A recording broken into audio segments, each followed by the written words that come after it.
அந்த ராஜாவுடன் போர் புரிவதற்கு முன்னால் நம் படையை பற்றியும் சற்று யோசித்தாக வேண்டும். அதுவே என்னுடைய வேண்டுகோள். சாமபேத தான தண்டத்தை ராஜாவான நீங்க கடைபிடிக்கணும் இல்லையா? அன்று ஆத்திரத்தில் இருந்த ராஜா கோபத்தில் கூட ஏதாவது தவறாக பேசி இருக்கலாம் இல்லையா? பிரச்சனை தீர வேண்டும் என்றால் நீங்கள் சென்று சமாதானம் செய்யலாமே. மூத்தவரும் அனுபவம் உள்ளவருமான நமது குருதேவர் இதை ஏற்றுக்கொள்வதுதான் சரி என்று தோன்றுகிறது. அமைதியாக இருங்கள் குருதேவா.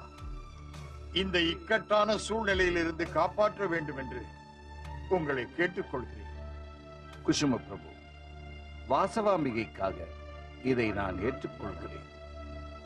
முயற்சி நம்முடையதாக இருந்தாலும் முடிவு அவளுடையது.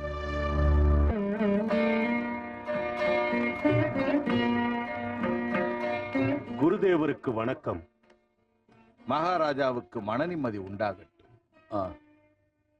உங்கள் வருகையே எனக்கு மன நிம்மதியை தந்தது. தங்களுடைய இந்த வருகை எங்களுக்கு பெரும் மகிழ்ச்சியை தருகிறது. குஸ்ம சிரேஷ்டி அரசரிடம் இருந்து ஒரு செய்தியுடன் வந்திருக்கிறார். தாங்களே கூறுங்கள். அமைதியான நாட்டின் மீது படையெடுத்து அமைதியை குலைக்க வேண்டும் என்று எனக்கு மட்டும் ஆசையா என்ன? உண்மைதான். உங்களுடைய ஆவேசமும் துர்முகூர்த்த நேரமும் அவ்வாறு உங்களை செய்ய வைத்து விட்டது. தாங்கள் அறியாத சூட்சுமங்களா, தாங்கள் அறியாத வித்தைகளா? அது இருக்கட்டும். தங்கள் செல்வந்தன் ராஜவர்த்தன் நலமா? காசி குருகுலத்தில் இருக்கிறார். நாளையோ அல்லது மறுநாளோ வந்து விடுவார். லக்ன பத்திரிகையை தயாரித்து விட்டீர்களா இல்லையா? தங்கள் சந்தேகத்திலே பதிலும் உள்ளதல்லவா? தயாரிக்கவில்லை. பிறகு தாங்கள் எதற்கு வந்தீர்கள்? மகாராஜா தாங்கள் கொண்டு வந்த செய்தியை கேட்க ஆவலாக இருக்கிறார். மகாராஜா, எங்கள் வாசவாம்பிகை வீணை நாதத்தில் தங்களுடைய மனதை மகிழ்வுறச் செய்தார். தாங்கள் அவளுடைய மனதில் நெருப்பை வாரி இறைக்கலாமா? அந்த கானத்தை தாங்கள் கேட்டதின் பலன் என்ன? ஆனந்தத்தில் நான் பரிசளித்த போது அந்த மூடர்கள் அனைவரும் என் மீது கோபப்பட்டது நியாயம்தானா? தானம் செய்பவர்களின் நோக்கம் சரியில்லாத பொழுது அதை மறுப்பதில் தவறேதுமில்லையே. தந்தையின் ஸ்தானத்தில் இருக்கும் தாங்கள் அவளை மனம் செய்து கொள்வேன் என்று கூறுவது தர்மமாகாது அல்லவா? அவள் தன் வாழ்க்கையை பரமேஸ்வரிக்கே அர்ப்பணித்து விட்டாள். அவளுக்கு திருமணமே கிடையாது. திருமணத்தை நிராகரித்தால் எனக்கென்ன? நான் என்னுடைய முடிவை மாற்றிக்கொள்வதாக இல்லை. மக்கள் மகாராஜாவுக்கு பிள்ளைகள் மாதிரி. ராஜாவான தாங்களே விபரீத முடிவை எடுக்கலாமா? மக்கள் அனைவரையும் அரசன் பிள்ளைகளாக நினைத்தால் அரசன் திருமணமே செய்து கொள்ளக் கூடாதா என்ன? இப்போது வீண் பேச்சு எதற்கு? என் முடிவில் மாற்றமில்லை. சபையில் என்னை எதிர்த்தவர்களுக்கு பாடம் கற்றுக் கொடுப்பேன். அந்த தேசத்தை அழிக்காமல் விடமாட்டேன். அவர்களது கபாலத்தை என் கழுத்தில் மாட்டிக்கொண்டு வெற்றியை குறிக்கும் வகையில் நாட்டியமாடப் போகின்றேன். அந்த வாசவி குமாரியின் தந்தை உயிரிழக்கும் நிலையில் இருக்கும் போது அவளது தம்பியின் திமிரை அடக்கி வாசவியை திருமணம் செய்து கொள்வேன் என்று சபதம் எடுத்திருக்கிறேன். புறப்படுங்கள். ஓ, அப்படிப்பட்ட பராக்கிரமசாலியா தாங்கள்? ராஜா, தங்களிடம் இருக்கும் படைபலத்தை வைத்துக் கொண்டு தப்பாக கணக்கு போடாதீர்கள். அகந்தையால் மிருத்யு தேவதையின் கையில் சிக்கி தப்பி வந்த தங்களை கொள்வது தர்மமில்லை என்ற ஒரே காரணத்திற்காக தங்களை விட்டு வைத்தோம்.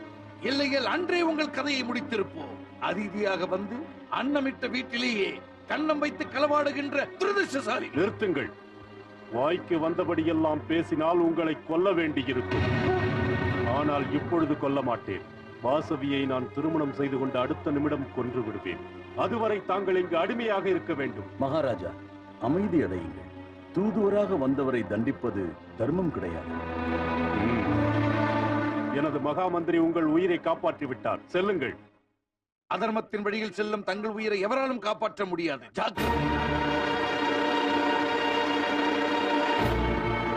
சுவாமி, என்ன இது? ஒரு கன்னி பெண்ணை அழிக்கணும்னு முடிவு பண்ணிட்டீங்களா?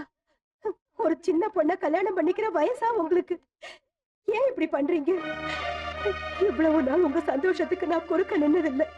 இந்த காரியத்தை நான் பொறுத்துக்க மாட்டேன். பொறுத்துக் கொள்ள முடியவில்லை என்றால் இறந்து விடு. நாம் நினைத்தால் அவன் ராஜ்யத்தை நிர்மூலமாக்க முடியும். நம்மை அழிப்பதற்காக அந்த நீச்சன் போராட நம்மை அழைக்கிறான். அதை முறியடித்தே தீருவோம். அவன் நம் விருந்தினனாக வந்ததால் தான் நான் அவனை உயிரோடு விட்டேன். பாம்புக்கு பால் வார்த்து விட்டோம். விஷநாகம் பால் வார்த்த பாவத்திற்கு நம்மை கொத்த வரும் படமெடுத்தாடும் அந்த கொடிய நாகத்தை நாம் தோலுரித்தே ஆக வேண்டும். என் வாழ் மீது ஆணையிட்டு சொல்கிறேன். நமக்கு இடையூறாக இருக்கும் அந்த சக்கரவர்த்தியின் சிரசை கொய்து இந்த அரண்மனை வாசலில் கட்டுவேன். ஆணையிடுங்கள் தந்தையே. அப்படி ஒரு கொடியவனை இந்த பூமியில் இனியும் நான் வாழ சம்மதிக்க மாட்டேன். ஆணையிடுங்கள்.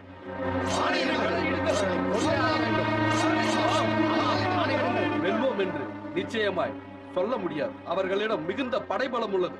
போராட்டத்தில் உயிர் சேதம் ஏற்பட்டால் வாழணும்னா பிச்சை எடுத்தாதான் வாழலாம். உயிர் போன அப்புறம் என்ன பண்ண முடியும்? உயிரோடு இருந்து மட்டும் என்ன செய்ய முடியும்? நமது வீட்டு பெண்ணை அவமரியாதை செய்தவனை எதிர்க்காமல் பிராண பயத்திற்காக பயந்து ஓடுகின்ற அவமரியாதையை செய்ய போகிறீர்களா? என்றாவது ஒரு நாள் உங்களை விட்டு பிரிந்து போகின்ற உயிரை காப்பாற்ற உங்களால் முடியுமா? மனித வாழ்வில் மரணம் என்பது ஒரு நாள் வந்தே தீரும். நாட்டின் மானத்தை காக்க நடக்கின்ற இந்த போராட்டத்தில் இருந்தாலும் இறந்தாலும் நமது வீரம் நிலைத்திருக்கும். இப்படிப்பட்ட ஒரு அருமையான வாய்ப்பை தாங்கள் நழுவ விடப் போகிறீர்களா? அவமானத்தால் தலைகுனிய போகிறீர்களா? பதில் கூறுங்கள். தாங்கள் கூறிய சாமபேத தானத்தை பிரயோகித்தும் பிரயோஜனம் இல்லை. இனி மிஞ்சி இருப்பது தண்டம் ஒன்று மட்டும்தான். கூறுங்கள், நியாயத்திற்காக போராடப் போகிறீர்களா? அநியாயத்தை எதிர்க்க துணை வரப் போகிறீர்களா? இல்லை வெட்கி தலைகுனிய போகிறீர்களா? என்ன செய்ய வேண்டும்? கூறுங்கள். சரி, நீங்கள் யாரும் வர வேண்டாம். எனது மகள் வாசவிக்கு நடக்கும் அவமானத்தை நீங்கள் சகித்தாலும் நான் சகிக்க மாட்டேன். அவர்கள் எத்தனை பேர் ஒன்று திரண்டு வந்தாலும் அவர்களை எதிர்க்க நான் ஒருவனே போதும். ஜெய் ஜெகஜனனி. அன்று ரேணுகா தேவியாக அவதாரம் எடுத்த யோகமாதா, துஷ்டர்களை வதம் செய்வதற்காக அன்று பிரகலாதனை பெற்றெடுத்த யோகமாதா, எனக்கு அருள் புரிவாய். ஜெய் ஜெகதீஸ்வரி. ஜெய் பரமேஸ்வரி. மன்னித்து விடுங்கள். யுத்தத்திற்கு நாங்களும் தயார். ஜெய் பிரசண்ட பைரவி.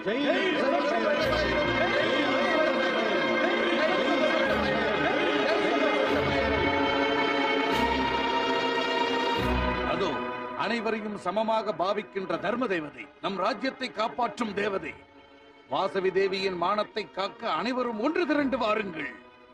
இந்த போராட்டத்தில் கலந்து கொள்ளும் வீரர்கள் முன்னுக்கு வந்து நாம் கூறுவதை கூறுங்கள். கூறுங்கள். அம்மா எங்களை காக்கும் கனகதுர்கா, வாசவி குமாரியை ரட்சிக்க. நிறுத்துங்க.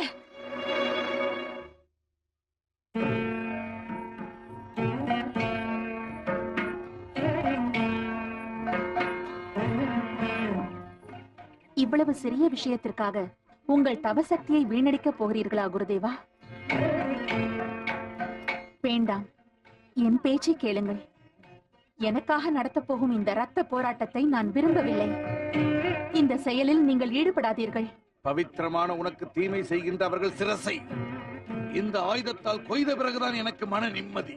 சக்கரவர்த்தியின் கண்பட்டு கலங்கப்பட்ட இந்த தேகம் அந்த ராஜா ரத்தத்தில் மூழ்கினால் மட்டும் தீர்ந்து விடுமா? களங்கத்தை துடைக்கும் சக்தி அக்னிக்கு மட்டுமே உண்டு. குருதேவா, பவித்திரமான அந்த அக்னியில் இந்த தேகம் பஸ்மமாக வேண்டும். தாயே, அதுதான் என் முடிவு குருதேவா. அம்மா, என்ன இது? என்ன விபரீத முடிவு? அமைதியாக இருங்கள் அப்பா. வரும் மார்கழி மாதம் த்விதியை திதியில் சூரிய அஸ்தமனமாகும் நேரத்தில் இந்த தேகத்தை அக்னிக்கு காணிக்கை செலுத்துகிறேன். அம்மா, அம்மா. அக்கா, நீ அக்னி பிரவேசம் செய்வதை நான் சம்மதிக்க மாட்டேன். அமைதியாக இருங்கள், அமைதியாக இருங்கள். என்மேல் உள்ள பாசத்தினால் நீங்கள் இப்படி சொல்கிறீர்களே தவிர நான் உங்களை விட்டு எங்கே போக போகிறேன்? நான் மட்டும் உங்களை விட்டு போக முடியுமா? என் தேகம் என்னை விட்டு போனாலும் என் ஆத்மா உங்கள் அனைவரிடத்திலும் திவ்ய ஜோதி மயமாக பிரகாசித்துக் கொண்டு இருக்கும். என் ரூபம் உங்கள் முன்னால் எப்பொழுதும் இருக்கும். நிரந்தரமாக உங்கள் ஆதரவை தேடிக்கொண்டே இருக்கும். இந்த நாள் வரை நீங்கள் என்னை உங்கள் குழந்தையாக நினைத்தீர்கள். தங்கையைப் போல் பாசம் காட்டினீர்கள். என்னாலும் என் பேச்சை நீங்கள் மீறவில்லை. கடைசி முறையாக நான் சொல்வதை ஏற்றுக்கொண்டு எனக்கு அனுமதி கொடுங்கள். சம்மதம், சம்மதம். அம்மா, உன் பாச மொழியால் எங்களை எல்லாம் கட்டி போட்டு விட்டாயே தாயே. கவலைப்படாதீங்கப்பா.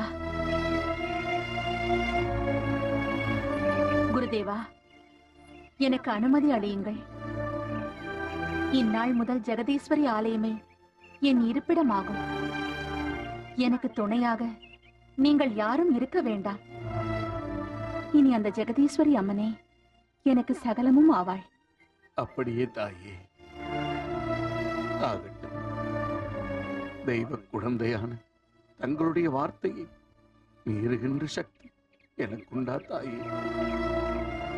ஜெகதீஸ்வரி,